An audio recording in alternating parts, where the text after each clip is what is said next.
আসসালামু আলাইকুম। আশা করি সবাই ভালো আছেন। ওই যে ব্লু গেঞ্জি গাইতে একজন ডিএসআরকে দেখতে পাচ্ছেন। উনি হচ্ছে লিলি কোম্পানির ডিএসআর।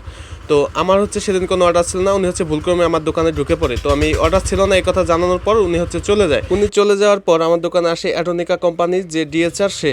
তো কিছু সময় আগে হচ্ছে অ্যাটোনিকা কোম্পানির যে পণ্যগুলো রাখছি সেগুলো হচ্ছে উনি ডেলিভারি দিয়ে গেছে।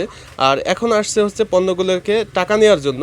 এবং সে আমাকে আরও বলতেছিল তার নাকি একটা মানিব্যাগ দরকার। যেহেতু আমার মানিব্যাগগুলো পিছের এরিয়ায় রাখা, সেহেতু ওনাকে আমি পিছে নিয়ে গেলাম, তাকে মানিব্যাগগুলো দেখাইতেছিলাম। আর এই মুহূর্তে আমার দোকানে আবার আরেকজন এচআর আসে। উনি হচ্ছে ভিটা কেয়ার কোম্পানি এচআর। উনি হচ্ছে মূলত অর্ডার নেওয়ার জন্য আসছে।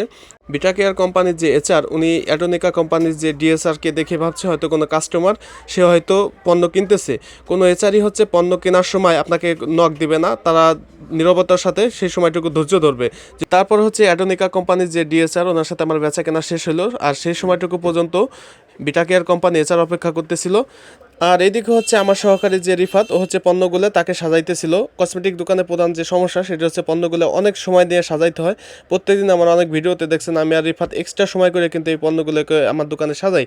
কারণ এই পণ্য না সাজাইলে পণ্যগুলো হচ্ছে মানুষের সম্মুখে ওইভাবে ফুটে ওঠে না। আর কসমেটিক দোকানে তো মনে করেন সাজানোর সৌন্দর্যটাই হচ্ছে প্রধান। তারপরে হচ্ছে গোলাপি শার্ট পরা যে ব্যক্তিটা আসছে উনি হচ্ছে আমার গ্রামের বাড়ি। ওনার হচ্ছে টাকা ধার দরকার ছিল, ওনাকে আমি কিছু টাকা ধার দিছিলাম, সেই টাকাটা রিটার্ন দিতে আসছে। তো সেই টাকাটা হচ্ছে রিফাত রেখে দেয় এবং তারপর হচ্ছে উনি চলে যায়।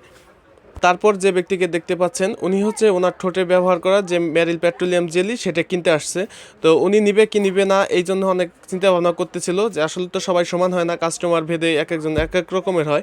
কিন্তু উনি এই পণ্যটা নেওয়ার ব্যাপারে দীর্ঘ চিন্তা ভাবনা করতেছিল। আমি হয়তো ভিডিওটা আপনাদের টেনে দেখাইতেছি দেখে আপনারা তো ফার্স্ট দেখতেছেন, কিন্তু উনি হচ্ছে একেবারে স্লোলি নিবে কি নিবে না না নিবে এরকম একটা চিন্তা ভাবনা করতেছিল। কিন্তু এক পর্যায়ে সিদ্ধান্ত নিল যে না, এটা উনি ব্যবহার করবে। তারপরে হচ্ছে উনি আমাকে টাকা দেয়। তো ভালো থাকেন সবাই, দেখা হবে আবার নতুন কোনো ভিডিওতে।